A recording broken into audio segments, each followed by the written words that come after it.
Let's talk anime, art, and cartoons tonight. Lightbox, the Wanimates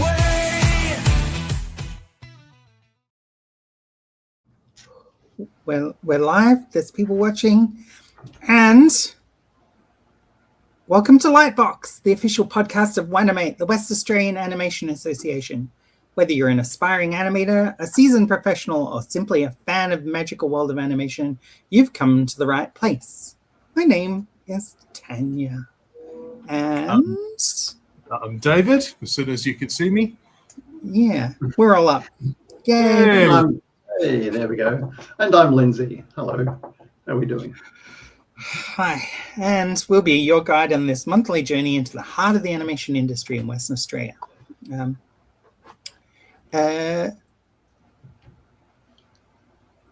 Yeah. Do you want to go with the next bit, Dave? Since Oh, okay. Yeah, I thought I was doing the Welcome to Country, but yeah, okay. oh, sorry. There we go. I'm reading the script wrong again. Look, I'll do my bit. I'll do my bit properly. Okay.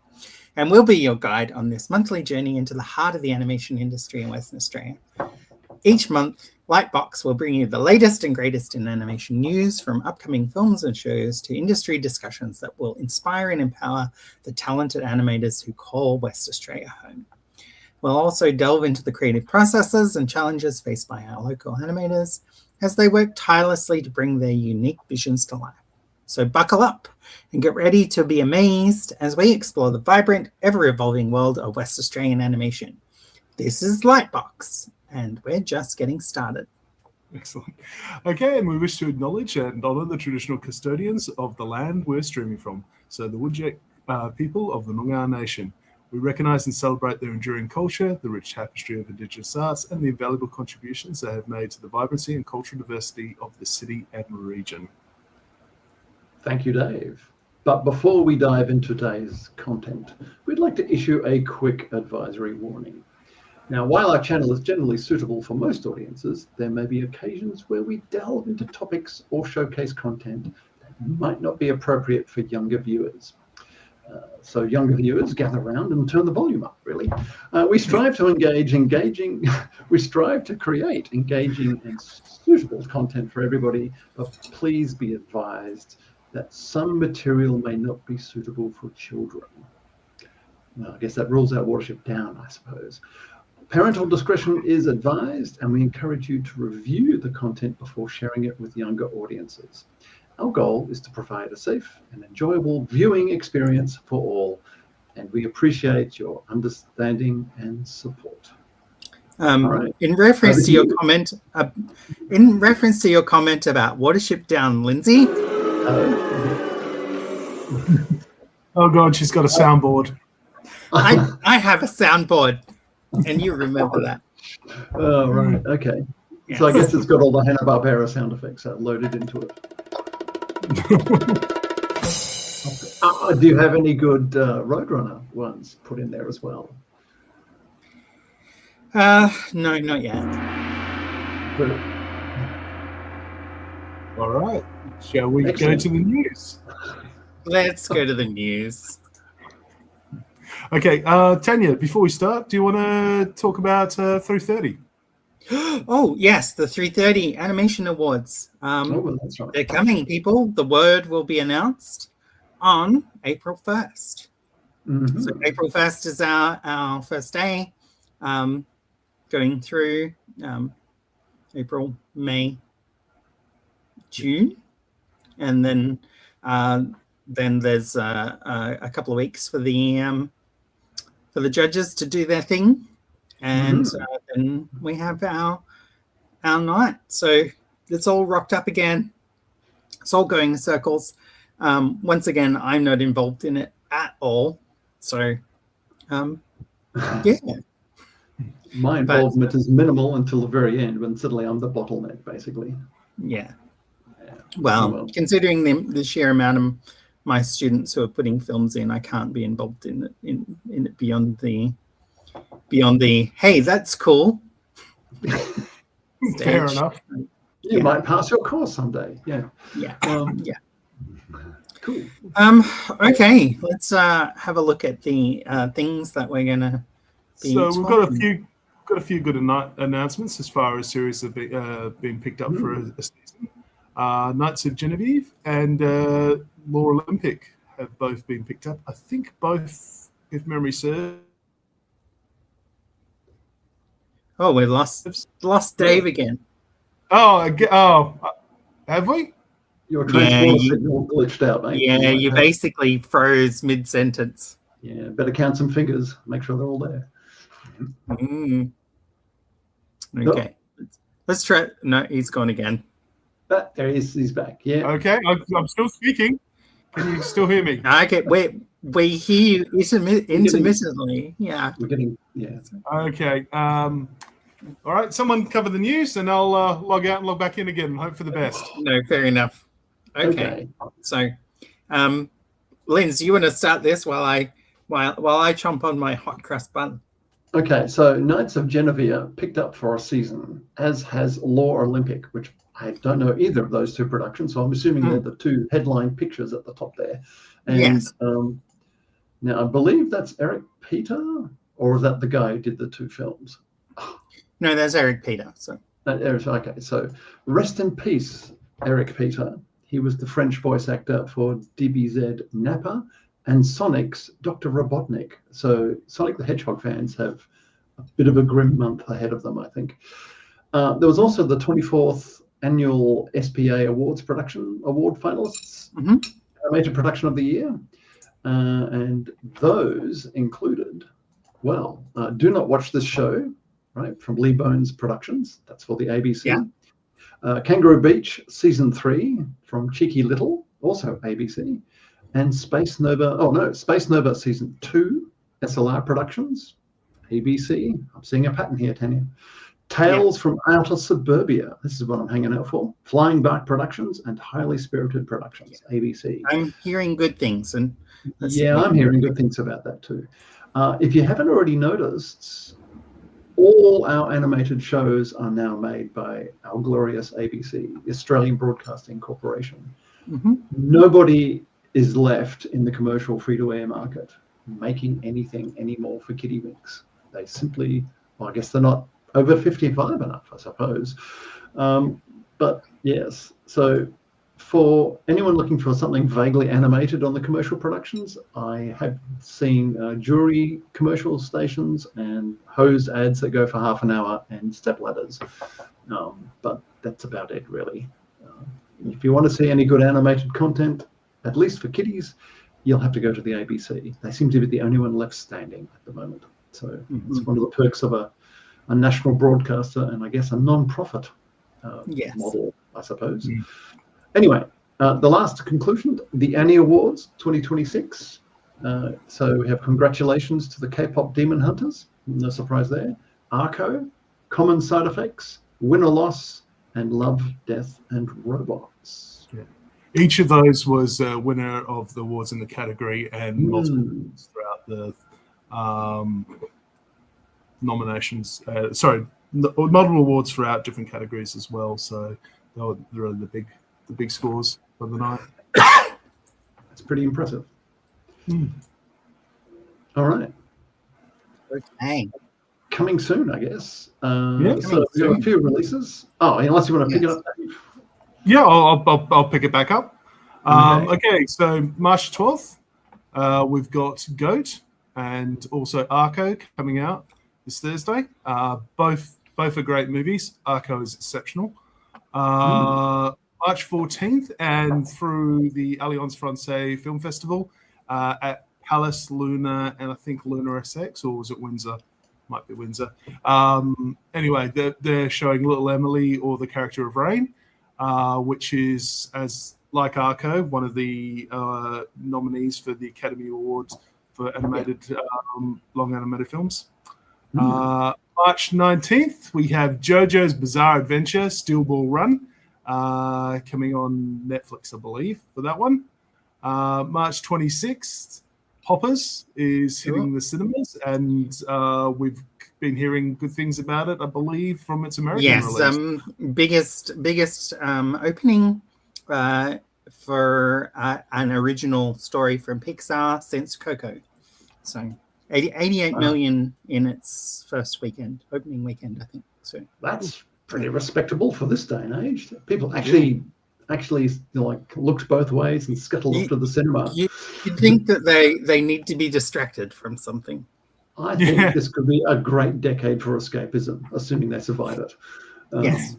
As long as we've got fuel for electricity and the likes, but yeah. Welcome back to threats of nuclear war and great films. Yeah, it's true. And, I mean, we all get nostalgic for the 70s, unless, of course, you was one of us old farts that had to live through it. My childhood was marred by the 70s, really. It was such a bleak time. It was the hangover after the 60s, which might sound a bit weird for anyone born in the 21st century, but I was surrounded by adults all my childhood who honestly thought there was a good chance we weren't going to make the end of the century because of the Cold War and everything else. So you see a lot of, gritty, grim films and stuff. They were gritty and grim because people didn't go to the movies to feel good. They wanted to be morose about something, usually Watergate or post-Vietnam or Richard Nixon or something. There's a weird dichotomy there. I'm going to have to argue that one. Because you do get things like Love Story or Star Wars in the 70s, and you kind of got that sort of escapism bent there as well. 74 seems to be the nadir of the 70s. That's when you have all the really terrible pop music come out. It's not like the late 60s or that. Well, I'm ejecting you from this conversation. All right, let's get back on track. Okay. Okay, back on track. Then they discover the summer blockbuster, and then it's all mainlining escapism for kids, basically. All right. Anyway, Super Mario comes out. Super Mario Galaxy movie. Let's move another Super Mario. Sorry, Mario fans. The first one was for Mario fans. It wasn't bad. It was just. It was exactly what you'd expect. Something that appeals to fans. I really didn't put the hours into any of the Mario games to get excited about it, and I didn't put the hours in to get excited about the second one. My favorite Mario tends to be Mario 64, and that's it. Mine tends to be Donkey Kong in an arcade somewhere in my early childhood. I was thinking Donkey Kong, but I was thinking on a little flip console, handheld console that you played. That was my sequel, basically. It was High Times in the Liquid Crystal era. Oh my God. So local screenings. Local screenings. We're in for a month.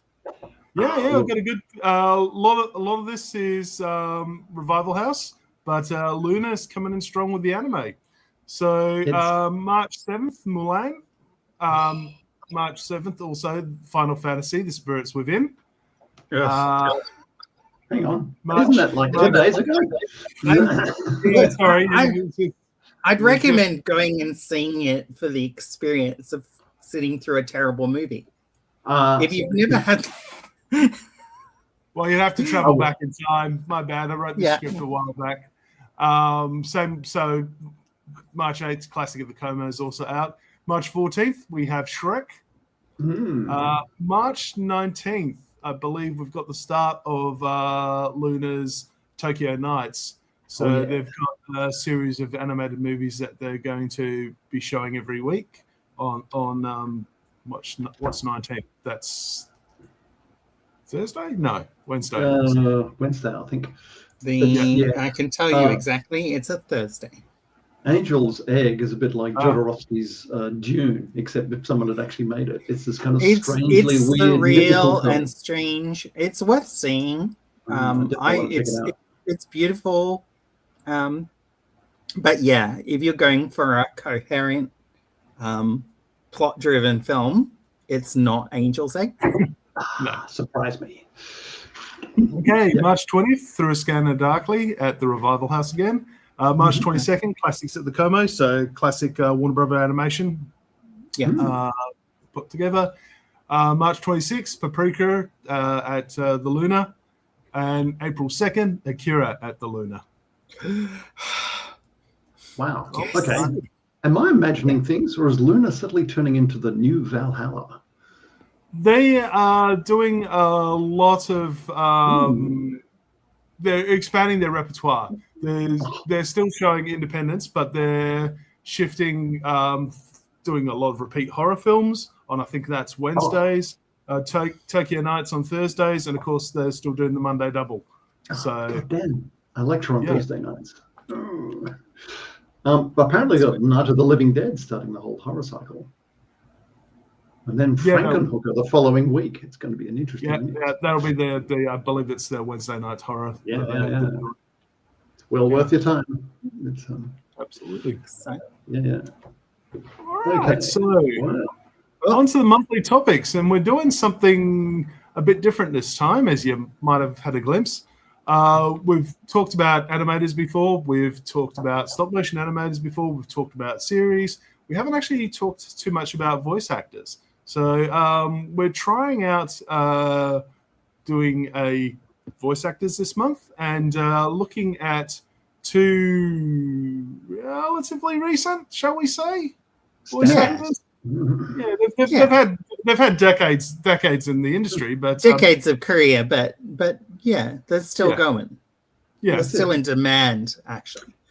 And let's face it, sound is usually an afterthought to most animators. And after this episode that we're doing, you should be thinking twice about that little assumption.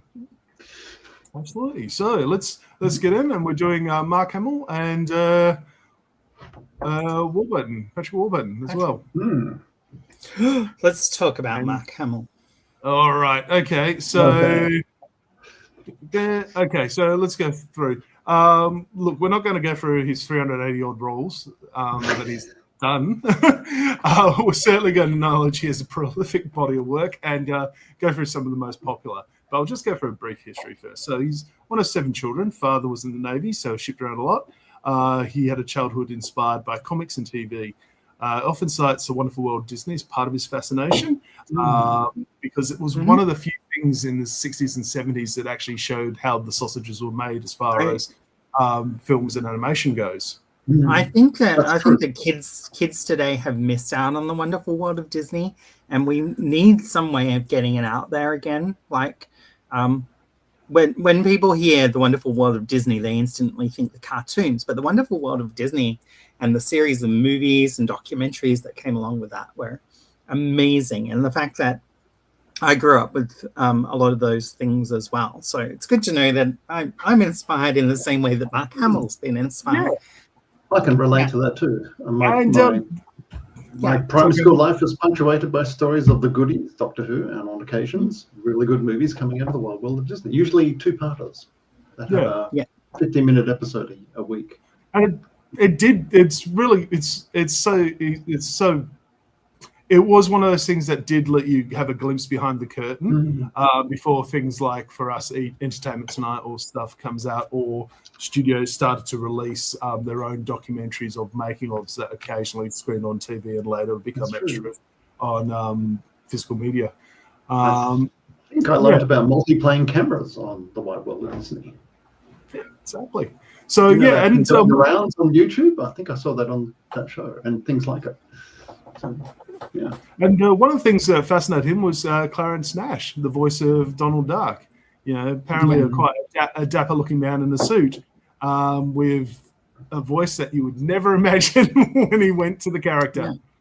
Yeah. No.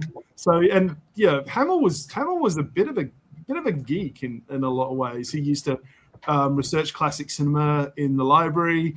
He'd go into record stores and look at the voice actors that were involved in Huckleberry Hound, for God's sakes, and actually note down who they were.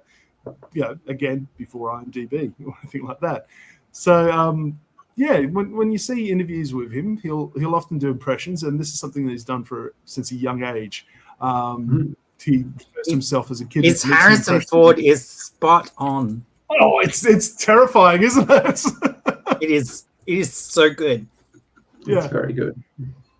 Yeah. So, like when he went for his agent audition, his the 2 pieces that he chose was a reading from The Subject is Roses, quite a popular play. And the second one, it was from You're a Good Man, Charlie Brown.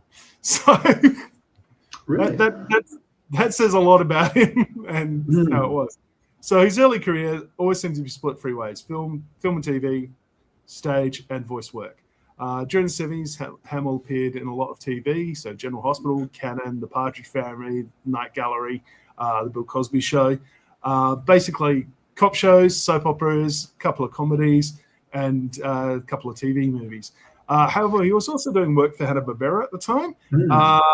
The two main ones he would have done at this stage was Genie, so Hanna-Barbera doing a teenage version of I Dream of Jeannie without paying for the rights and getting Barbara Eden or any of the crew involved. So he was basically the reimagining of the master role that he was voicing. And he also provided additional voice work for the Scooby-Doo movies that were shooting at the time. So his big screen debut wasn't as Luke Skywalker, but rather as the Fairy King's son, Sean, in Ralph Bakshi's Wizards. Which, So he ties was. back to, Yeah. it's very, very cool. Yeah. I never would have picked it, but yes, you're right. Yeah. Because he was doing a lot of that. Because at the time, Hanna-Barbera would have been the standard for TV animation. So if you had any vague interest in TV animation, you'd be hovering around Hanna-Barbera stuff. Yeah. So that makes perfect sense. Okay. Star Wars. That's the obvious, the whomper in the room here. Look, that really did change things for him, not necessarily for the better. A few stabs at being a leading man. So we've got Corvette Summer, the big red one, which is more of an ensemble cast than a leading man, I guess, but you know what I mean. But he basically got pigeonholed as Luke Skywalker. He was, after, Return of the Jedi, he was mainly working in B-grade genre fare, so Slipstream and Guyver, Spring to Mind. But on stage, he was Amadeus. Couldn't get it in the movie because no one wanted to see Luke Skywalker as Amadeus. But, And other than that, voice work for games. So a lot of the early CD motion capture sort of games, such as Wing Commander and the like, he'll be doing, it wasn't necessarily voice work at stage. It was some live action clips as well. But that era, that's what's his career. So he didn't really as such, he really does end up embracing his desire to be a character actor. He throws off that 70s leading man sort of image. That very blonde, good-looking young man sort of image that was very popular as a leading man at the time. The windswept blonde hair, yes. Yep, the thing. Yep, and instead, he relies on his voice talent. In '92, he got the chance Batman in the Animated Series with a brief role in the Mr. Freeze origin story. I believe he's the person responsible, the corporate villain responsible for Mr. Freeze in that story. But they later recast him as the voice of the Joker. Tim Curry was initially cast for that, and there is some footage out there doing a voice comparison between the two for 2 episodes that Curry's did the voice work for. Hamill's doing a lot more there. Okay, since then he's created a number of iconic roles with numerous animated series. So for Lord Ozai in Avatar: The Last Airbender. Do you want to talk about Rip Burger in Full Throttle Tenure? Adrian Ripburger. Look, he's the main villain as part of Full Throttle, the game, and I love this game. I still get it out and play it. They did a revised version a couple of years ago, so I played it again. It's a classic LucasArts point and click adventure, and he plays Adrian Ripburger, who is a corporate sleaze weasel type character, and his voice is just so sickly awesome. It's weird because it does not sound like Hamill, and seeing his name in the credits still is jarring because it's like, who is he playing? And I actually had to look it up because it's and then yeah, I still can't connect the voice with Luke Skywalker. Yeah. It just doesn't happen. And I think that says a lot about Mark Hamill himself in terms of his voice, mate.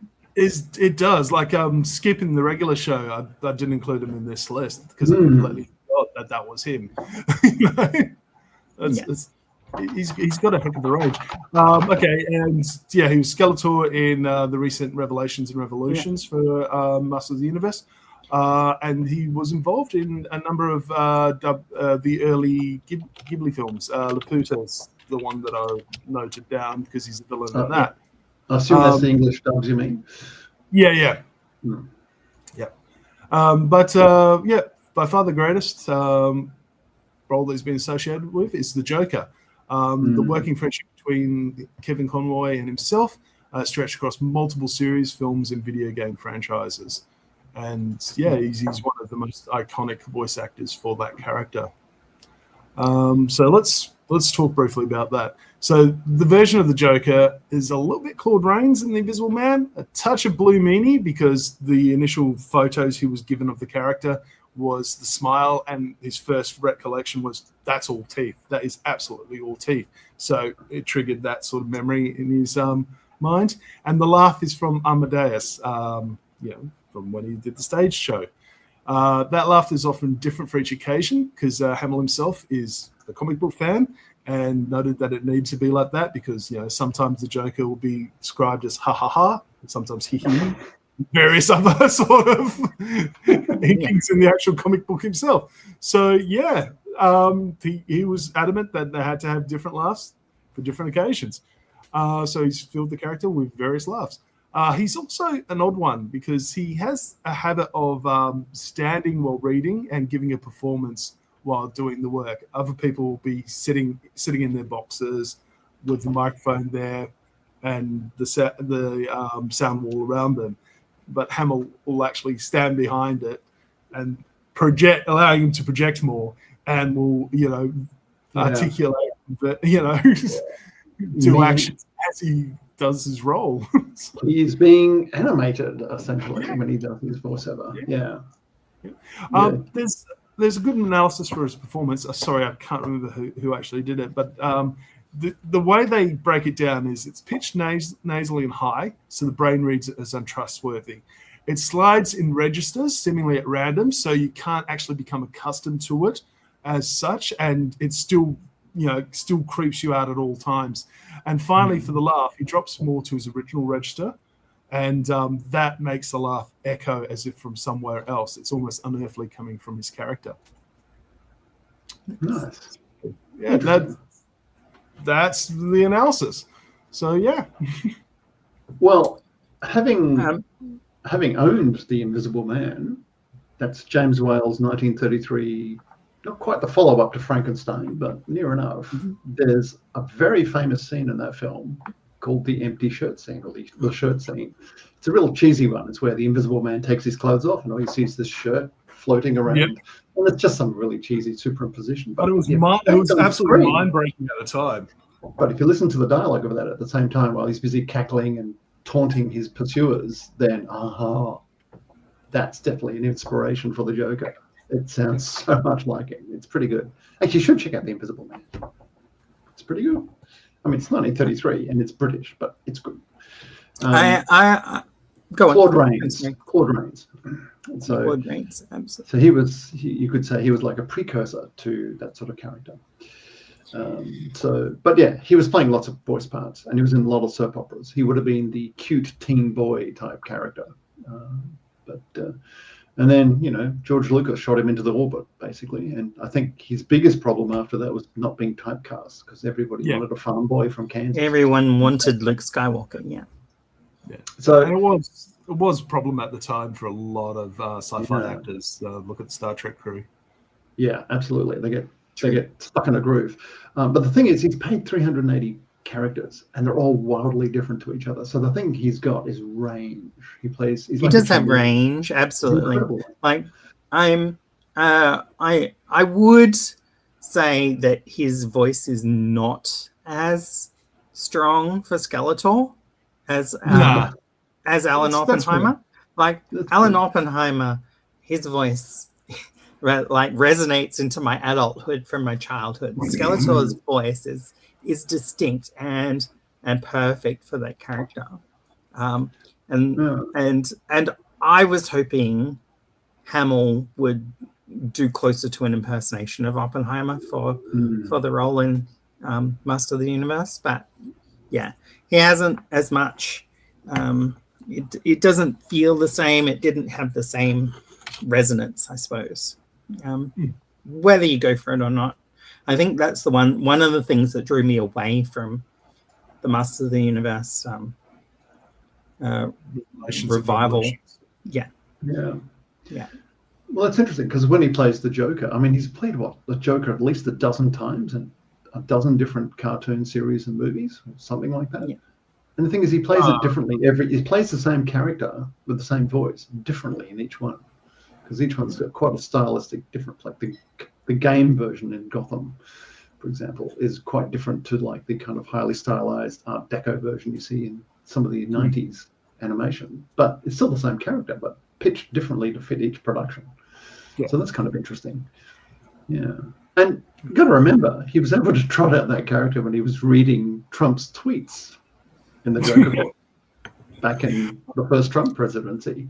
And to be honest, I don't know, there was a photo finish between him and Andy Serkis's Gollum doing the same thing. One thing I did say. Oh, sorry, go for it. Yeah, he did that. He infamously did. They both did Andy Serkis in two separate venues. Andy Serkis and Mark Hamill did the infamous New Year's Eve tweet, and I think the Joker one wins because it's such an unhinged, villainous role to play. It was like written for the Joker. Seriously. Yeah. One thing I should state was there was I think a decade back, as part of the Justice League Adventures series of 5-minute cartoons. One cartoon that is purely Mark Hamill voicing.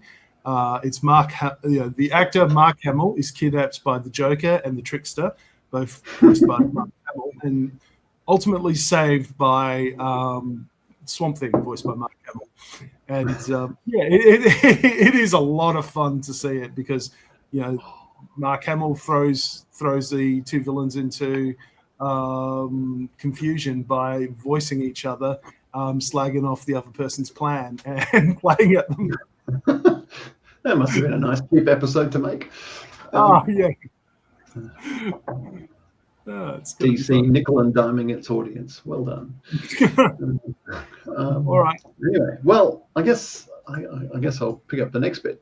I guess our next voice talent, and I'm pretty sure Tanya has a few things to say about this one, is Patrick Warburton. Yeah. Now, unlike Mark Hamill, like Mark Hamill, Patrick has been in everything.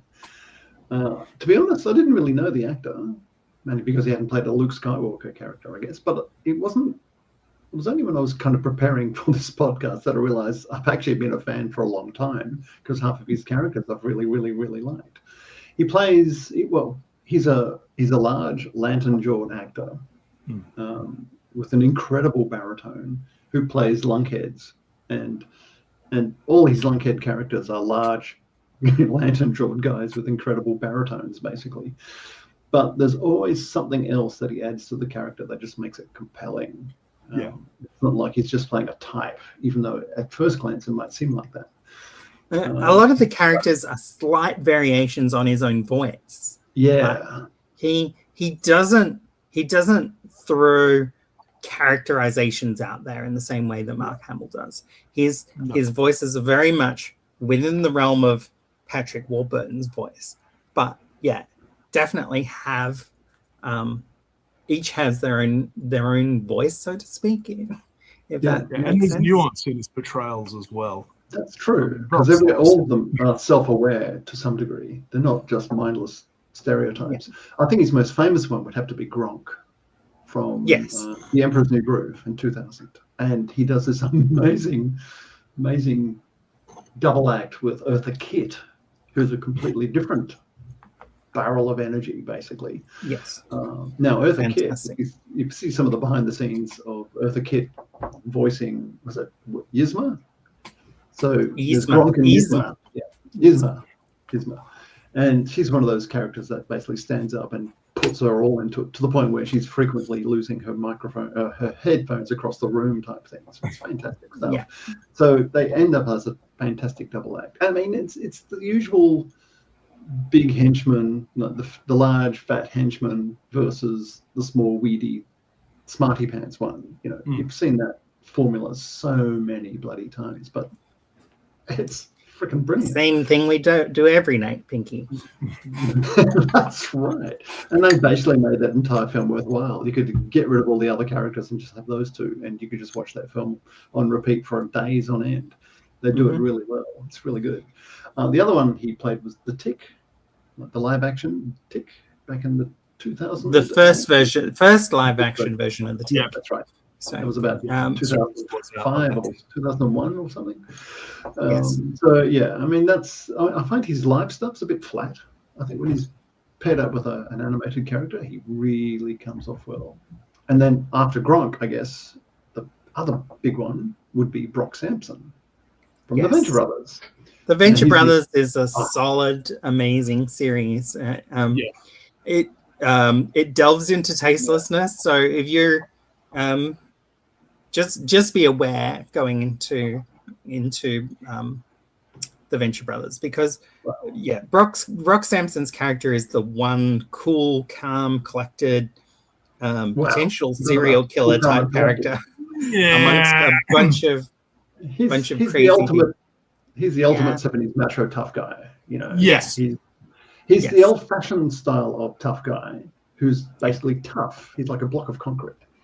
And he's not like one of those kind of Arnold Schwarzenegger walnuts in a condom thing. He's just solid. And you know, he sports a V8, the ultimate mullet, but there's a sensitive soft side that pops up like all these characters. He's stoic to a level of, you know, beyond what is reasonable, but it's great. And some of his expressions, holding his emotions in, are so well done, so well drawn. His romance with Molotov cocktails is brilliant. So the Venture Brothers are really just a parody of all those old 50s and 60s Johnny Quest shows. Like they'd have things like, you know, like the American equivalent of the Famous Five or all that sort of thing, except these would be boy geniuses that do technology or something. It'd be like Tom Swift builds a spaceship and goes to visit Pluto one day or something like that. And so the Venture Brothers takes that whole thing, that whole, you know, classic golden age, is that what I'm looking at, and just completely turns it all inside out. It's pretty good. He's also done, it's interesting for that. I don't know if it would make much sense to people if they didn't know what the background was, but you know. He played Brian Windancer, the horse mayor in Zootopia 2. Oh wow. Yes. Yeah, so and the other favorite character I think he played of mine, my favorite character I should say, is Big Bad Wolf from Hoodwinked in 2005. And I guess doing the research on this little podcast, I realized, actually, you know, if there's one thing that you really need for any kind of really strong animated character, it's a strong animated voice. Now, what's interesting about Hoodwinked is it's a weird film that came out in 2005.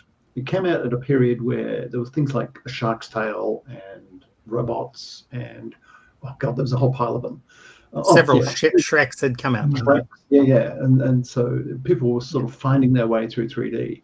It when you first see it, it's incredibly distracting because the animation in it is, marginal, shall we say.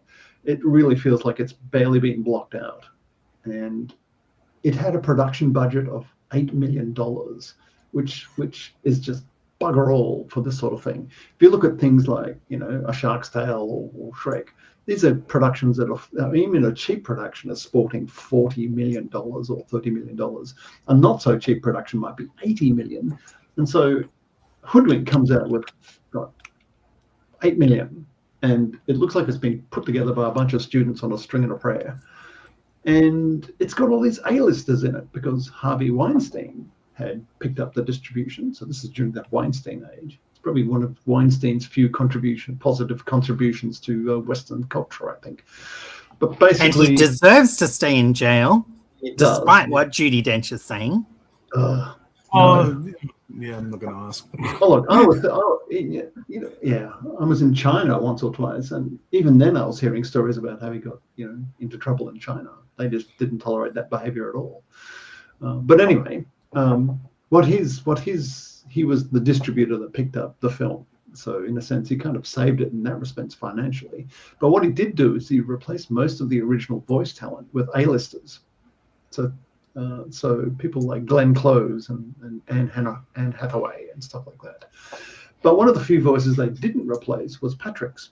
He was the big bad wolf. So if you can find the old clips of the original voices and then compare that with the A-listers, the A-listers sound flat as a bloody pancake by comparison.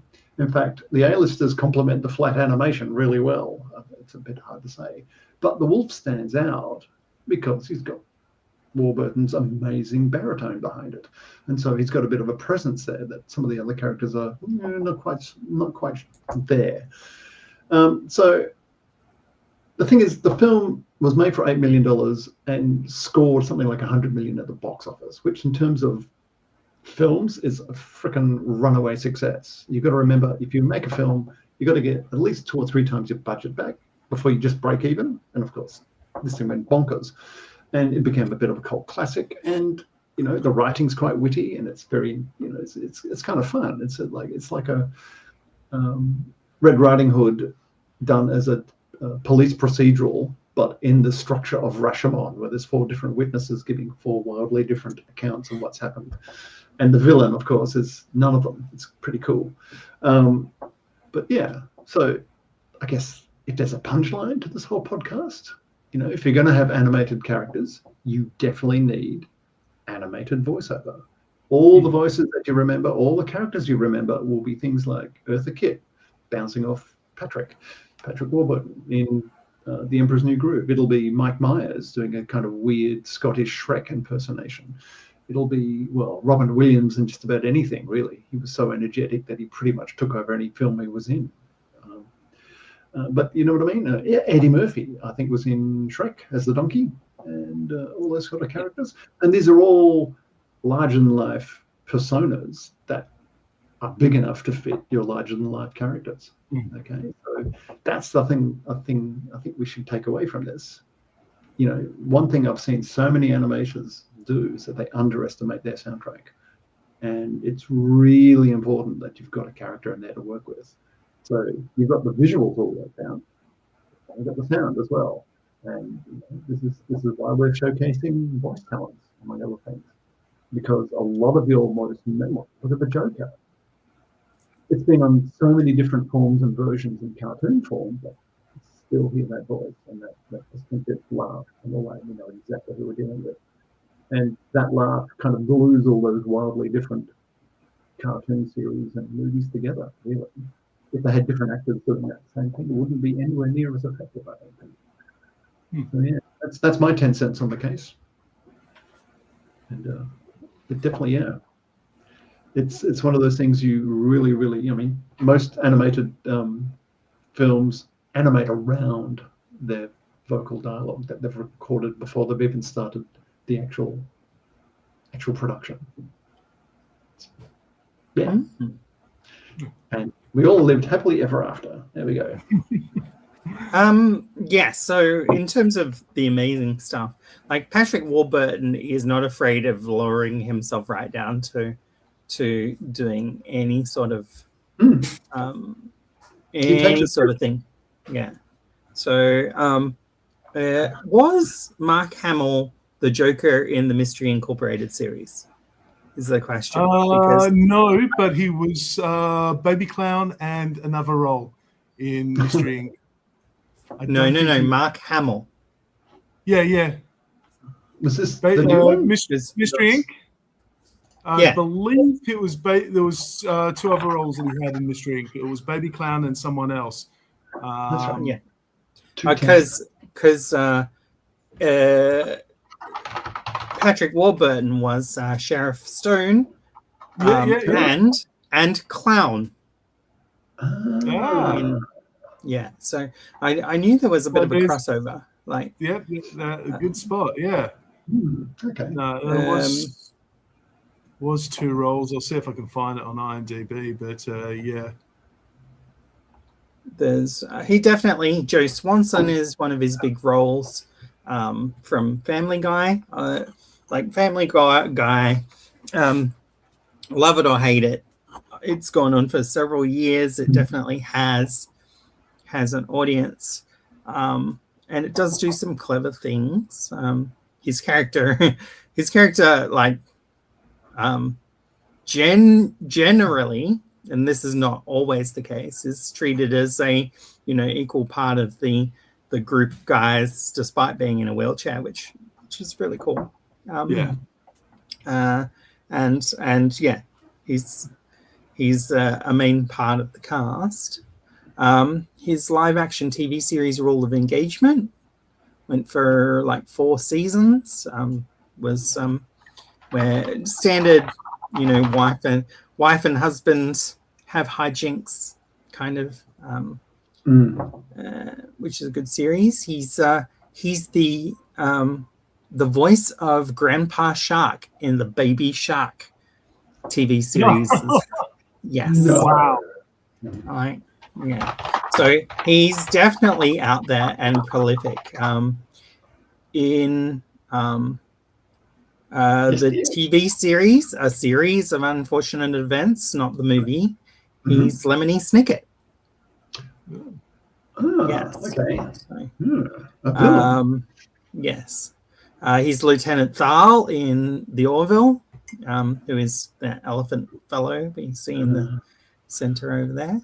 I thought the Orville was making funny of Alien Space Jockey there for a second. Yeah, no. He's Aquaman in Teen Titans Go. Oh, really? Yes.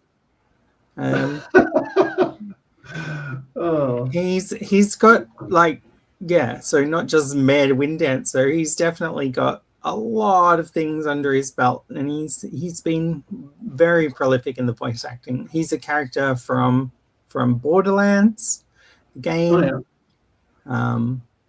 Skylanders. Yeah, there's definitely a lot of. He appears in several of the Skylanders adventures as Flynn. So, Flynn. I'll have to look that up. Skylanders. He was Jaime in the reboot of Get Smart. Oh, wow. Yes. No, that would make sense. Yeah. Yes. And totally looks the part of Jaime.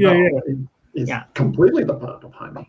Yeah. Robot guy. Biker Mice from Mars. He was in that. Yeah. So there's a lot of things he's part of. Definitely. He's also Agent T in Men in Black 2. Yeah, I can imagine now. I'm trying to place him. He would just blend in with all the other suits out there, I imagine. Yeah, that's cool. And going back to the thing that we probably first saw him in, because he appears in like 10 episodes from Seinfeld as David Putty, who is Elaine's boyfriend for a little while. So, yeah. Wasn't he the evangelical one or something? No, he's just a bit boring. And Elaine really, because she's physically attracted to him, but just can't get away from the fact that he's boring. And he uses his voice in a monotone through the series. Yeah, so it's all about his voice in that case as well. Right. Yeah. But yeah, yeah. His IMDb is quite Extensive. prolific. He does play Agamemnon twice. Once in the Disney Hercules TV series, Mhm. and then later he plays Agamemnon in what's the name of it? Come on, brain. Let's see. This is where I have to actually check the notes there. Yeah, it was Crybaby Clown and Mr. Peabody and Sherman. Mr. Peabody and Sherman. Oh my God! Okay, yeah. So he was Agamemnon in both. He's sort of been typecast as Agamemnon. No, that's the thing. He hasn't been typecast. His voice is more monotone and flat than Hamill's. Yeah. But Hamill's the one who tends to get, the roles that are, we expect you to do this. You're either Luke Skywalker or the Joker. And never anything else. You're not allowed to do it. Yeah. Patrick's full of surprises, actually. Yeah. You wouldn't think so. That's why he's full of surprises. That's cool. There is a few different ranges for Hamill, I think. But it's weird. I think we started this gonna be pitting two actors against each other. And there's a lot of similarities here that they've both, made a career by taking whatever's there basically, and working it to their best of their abilities. They're both character actors to some degree. Warburton, manages to leverage his natural sort of character, and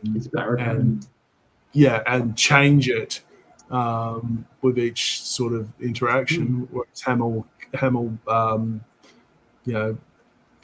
wants to change everything about it every so often, and we'll produce something like the Flying Dutchman in the recent SpongeBob movie, or the Joker, or Flip, or a lot of different characters. So that's weird. It hasn't become quite a sort of this versus this as I thought it might be. Yeah. I think compare and contrast works here because they're both doing the same thing but in two different ways. So pretty much anything goes if you think about it. And like I say, you should be thinking about your when you're doing your animation and your characters and all that stuff, you should be thinking about who might play them. The audio part. Yes. It makes all the difference. So well, I can't think of anything else. Yeah, I think we might be under the hour for once. Just to show we actually got it in on time. Yeah, there we go. Maybe it's our old age and discipline. Yeah, probably more old age and discipline knowing us, but yeah. Well, we just need to decide where we go from here in terms of voice actors. Like, if we go back, to the early days, like I think there's only one voice we can talk about. Like, we've introduced the topic with something, recent. But what about Mel Blanc? As definitely certainly going to be one that we're going to need to do. Obviously you mentioned Clarence Nash earlier in terms of Donald Duck's voice, but Jim Cummings, who took over a lot of the Disney roles from the early days, has become like a prolific voice actor as well. As part of that, I think Mel Blanc, he was basically Warner Brothers. He was very few other voice actors were used during Mel Blanc, and I really appreciate that time period of Warner Brothers as well.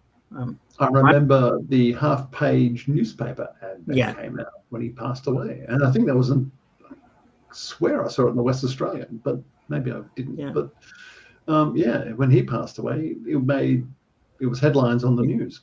So It was it only had one word on the page. It was a black page, had all the Warner Brother characters, and the one word was speechless.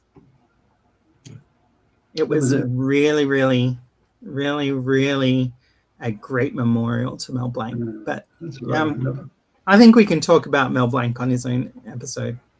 And, yeah, absolutely. Let's yeah. schedule that sometime later, the later half of the year, and we can certainly come to that.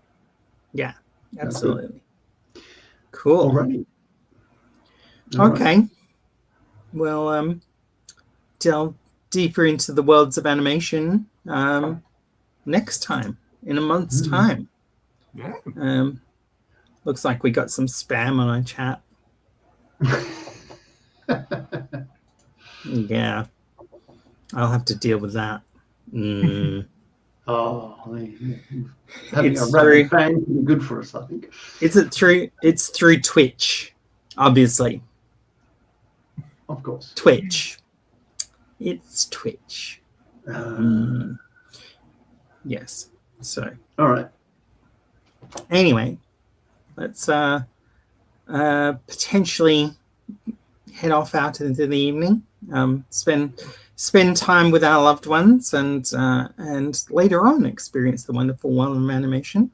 So signing off, I'm Tanya, and adios. I'm Lindsay. Farewell. I'm David. And goodbye from you. It's nice. Dave had a slight transporter.